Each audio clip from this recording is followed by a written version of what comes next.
Hi, everyone, and welcome to Modernization FX, a series about application modernization, where we talk about the modernization stories with AWS partners. And today, here with me, I have Chirag from Hexaware. Welcome, Chirag. Thank you. Thank you, Ricardo. Thank you for having us here. Good.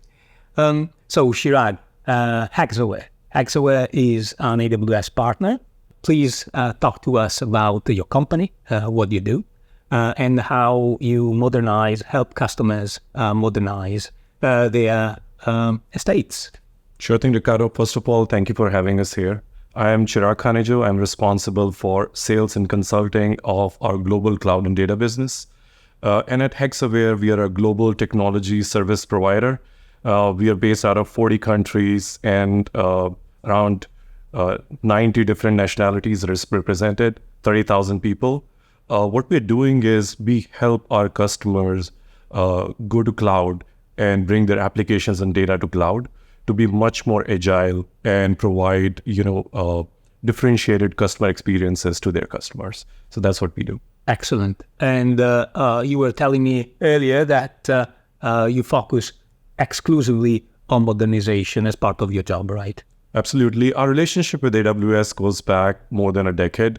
And what we have been doing is we have been helping customers take a right fit transformation approach while going to cloud. And it could mean modernizing, migrating, or even refactoring or reimagining the experiences as they go to cloud. So that's our core specialty. Okay, good. Thank you very much. Today, we are going to talk about a story in the financial services sector, right? So please introduce us to this story, this customer, which you helped, and walk us through the story. Of course. So this customer is one of the largest financial services customer in the world. They're primarily in the business of secondary mortgage and around $20 billion in revenue, around $4.3 trillion of assets they have. So one of the largest financial services company. And their core business is around underwriting different mortgages. They're incredibly important for American economy. Think of this way, Ricardo, that for every American home buyer to have a home loan or a mortgage available, this company is somebody who buys insurance, buys mortgages and loans from the primary banks by providing liquidity so that there are funds available for every home buyer to actually get a loan. What is the basically start of the story that you're going to talk to us about? What was the state of your customer when you met them? Sure. Even though they have been in business for around 120 years now, and kind of a basic tenet of American economy, but when COVID-19 pandemic hit, it was a situation where a lot of macroeconomic things changed for them. If you look at the home buying market, what happens is that when the federal rates go down and the mortgage rates are very low, there's a huge demand. Suddenly at COVID-19, the mortgage rates were at their lowest. So the demand for mortgage raised to 3 times the regular volume. So suddenly this company had 3x of the volume of underwriting requests coming in. And at the same time, the default was at its highest because people did not have funds to make their mortgage payments. So at the same time, the risk that they had to package these securities was also very high. So a lot of problems in scalability and agility, and that's when this whole journey started. Can you talk to us about what their infrastructure and application set looked like at that time? Absolutely. Let's think about the 2 things that we just spoke about. The underwriting process, which is a simple process in which the underwriters look at the mortgages available from retail banks and try to process that. And once they process that, they actually are buying eventually that mortgage and then packaging them into a financial instrument and selling it. Think about these 2 steps or the core processes for this company, the underwriting process and the credit risk transfer process, right? In both areas, they actually had huge platforms which are a set of applications talking to each other, application databases talking to each other. But when they have so much workload coming in from underwriting process, so 3 times the volume and half the time to process it. These were legacy systems designed 20 to 40 years back as third party, as homegrown, custom written softwares. A lot of legacy debt built in there. From technology perspective, what I'm talking about is think of .NET, old .NET architecture, and then Java. And from middleware perspective, anywhere from WebSphere, WebLogic kind of architecture. So I can think about a large variety of technology stacks deployed over a large number of years. So with the typical problem of this kind of configuration, where probably people who originally built them are not longer with the company anymore. Documentation is of some sort, but maybe not complete. And probably the coupling between these applications is quite high. Yeah, I'll put a better word to it. It's a spaghetti mesh of technologies. All the databases, legacy technologies, integration platforms like TIBCO, IBM talking to each other, and anybody who designed a development pattern is no longer there. So it's very hard to decode what's going on in these systems. Maybe with hidden processes that copy data from one place to another. You need to reverse engineer what's happening. Back to technology. You were describing what was the situation before. So a number of applications. Do you have any kind of rough figure in mind for what it was? How many applications? I understand also databases, et cetera. Just to give a rough figure for us. So there are around 1,000 plus applications and databases. Again, a different set of portfolio of Java, .NET, lots of middleware technologies, plenty of databases, a lot of archaic integration technologies, the batch processes going on. Now the business need was that how to make it more scalable and agile. Because if you think about the problem statement is that there are 3 times more requests of mortgages. So it needs to be scalable. And the second aspect was that the risk was changing every month. As more and more default went up, the credit risk was changing every month. Initially, this company used to do the credit risk process in 4 to 6 months. Now the risk is changing every month. So they need to define these mortgage securities within a month. So the agility was the second need of the hour. So the credit risk process also needed to cope with the stringent time. Absolutely, So what did the customer do? So they wanted to scale. So the 2 prime goals, as I spoke about, the underwriting and the credit risk, was scalability and agility, right? To do that, they did their internal evaluation and finally decided that AWS Cloud will provide that efficiency and the scalability to them. And then they started on this journey of analyzing and assessing all their applications, databases, their business objectives, their infrastructure objectives, and all the objectives that they had out there. So they started to do that internally, right, with their own teams, right? Correct? Yes. So they started this activity in around March of 2020, where internally they started taking a look at manually spreadsheets and looking at all the infrastructure and all the asset libraries they have, the CMDB they have. But this process was very cumbersome because it had so many disparate information coming in, and not every factor like infrastructure, code base, database, business criticalities created equal. They all are different of values. So they were struggling with this point infrastructure tools or manual assessment that they were doing.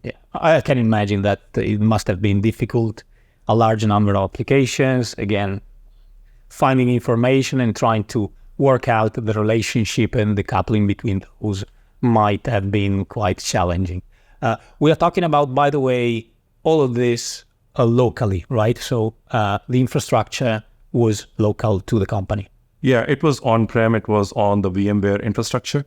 And it was all local to them. Good. I think at that point, the company started working with you. if I'm not mistaken. So they called Hexaware. They were working with us in other departments. But when we learned of this challenge that they want to do a holistic assessment to have a better ability to make the right decision on which modernization path to choose, we interacted with them, and Hexaware introduced our patented assessment and modernization platform, Amaze. Okay. And Amaze essentially looks at different parameters while doing this cloud transformation assessment. Okay. We looked at their infrastructure, and we looked at their present assets, and then the code base assessment. And we also looked at the third aspect, which is the human aspect, which takes sometimes the maximum time. Of course. About the business criticality. What's the future state vision of, let's say, underwriting or credit risk? What do you want it in future it to do? By combining all these information in our platform, we were able to recommend them some right fit transformation decisions. For example, if it is underwriting and the real demand from that platform and set of application is to scale to the 3 times of volume, then the right fit transformation for that was doing replatforming it. Okay. Whereas when you consider credit risk, where you have to very quickly introduce a new feature, okay, and launch, instead of 4 to 6 months, you need to launch a feature in under a month. That means the ask is business agility, not just scalability. For those, Amaze recommended them to consider refactoring or re-architecting the application into a microservices-based architecture. Okay. Can you walk us through the main components, the main stages, and areas where Amaze help you succeed? Absolutely. So the first area is assessment and decision making. And I think that's paramount, because if the decisions are right, then the rest of the journey, of course, goes well with the right execution. So in the first stage, what Amaze does is that it takes all the human, system, code base inputs, and it provides a very eloquent way of what's the right fit decision for which workload. Once you determine that for these kind of workloads, my decision is going to be replatform or refactor, right? Then the second part of Amaze is the transformation engine, where if you choose replatform, for example, in underwriting case, in the underwriting platform, all the application and databases, we chose replatform as the art treatment. Okay. So for that matter, think of all the legacy .NET assets that they have. Amaze was able to generate .NET Core libraries and components so that we could replatform it to ECS and EKS architecture. Okay. So to help me understand very simply how it works. So you have an automated assessment, I guess. Mm-hmm. So Amaze basically investigates on your behalf, on behalf of the developer or the DevOps engineer, and or the solution architect, and visualizes all the components that are part of the solution. Like, for example, you mentioned all the applications, databases, middleware, and so on. Right? This is the first outcome, I would say, automatic visualization, listing a picture of the as-is. Yes. And then you mentioned that produces also as an output recommendation based. Is it based also on? I understand infrastructure. Yes, it looks at how the infrastructure supports the application. But does it also look at the code, at the binaries, and suggests also improvements from that perspective? Yes, let me explain it in a little bit more detail. So Amaze has 2 components: assessment engine and transformation engine. Okay. Let's first talk about the assessment engine. Assessment engine is where we have the patent for AI-based pattern recognition. What it does is that it looks at all the infrastructure components, which is compute, store, and network. Then it looks at the code base, which you just mentioned, all the binaries, all the code base, every single line of code. And then it also looks at all the DDLs and database objects and schemas. Okay. It goes through the integration and the batch layer as well. Okay. By processing all this information, what Amaze is trying to do is that our pattern recognition engine is trying to look for every dependency that exists in infrastructure, application and middleware layer to make it container ready, to make it CI/CD ready. Okay. Once it goes through that, it compares it with the target state. The possible target state could be ECS, EKS, Fargate, Lambda. It could be different possibilities. Okay. And it tells in a very graphical way that what are the recommendations for that workload, what it would take to make it container ready, how much automation is possible. Okay. With a dependency graph as well. Yes. Okay. So you know what needs to be done first. Absolutely. Okay, thanks. Okay, well, that's very interesting and really, amazing. So what was the next step? So you applied Amaze, you got to this view of the as-is, of the to-be, and then how did you use it? So how did you start the practical steps to get to the to-be architecture? Right. The real ask from our customer was to put a smart migration factory. What that means is that create a set of wave group plan for both underwriting and the credit risk transfer systems, and think how we can, in a factory way, move applications to AWS cloud, right? So how we use that is that we set up different pods. Okay. Pods are set of 4 architect, developer, and business analyst working together. And what they're doing is they're using Amaze as an automation platform for the next stage of the cloud journey, which is transformation. So for example, if we are replatforming a .NET application, then we would feed that into Amaze. Amaze would generate the new backend and front-end separated replatform application. And then this team would test it and send it to production. Okay. So, and then how many pods did you deploy at this customer? Or if they are already still there, how many are there? We still have pods working there, but essentially it was a staggered approach. Okay. Where we wanted to first experiment with how well is it suiting to their whole release cycle, right? So we introduced, at beginning, we just introduced 10 pods. It eventually grew to 40 pods. And it went through the scale up and scale down cycle based on the release velocity that we decided. At this point of time, there are over 80% of applications and workloads are in the cloud. So we are at the last 20%, and we're still going strong out there. Okay. So over time, we are talking about how long for the migration of these 1,000+ application? How long? Is it like, you say? When we began, the estimate was around 6 to 7 years. Okay. For this overall migration. Okay. We are in year 3 and we are 80% there. So I'm thinking that in by the next year, we'll be done with 100% migration. Okay, good. Congratulations. And what's for the future? So you mentioned that you have this 20%. What's left to do, or what are the plans for the future for this company, financial services company? Please, yeah. Well, I think it's a very evolving space, the financial services space. You might have seen the fintech, how it's growing, right? So for this space, in current environment of Gen AI and all the fascinating technologies that are coming up, the data is becoming very essential for them to have at the right place. What application modernization is doing for them is giving them that readiness to do with the data what they want to do. These last 20% of workloads are very selective workloads where they want to rewrite the experience for customers. And to do that, they need the infrastructure and the application layer agility to support that.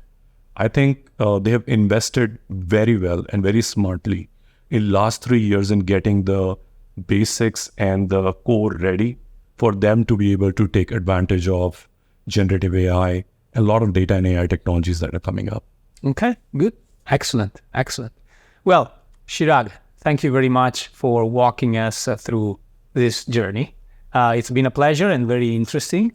And thank you for staying with us today. If you want to know more about application modernization, please tap on the link below. Thank you.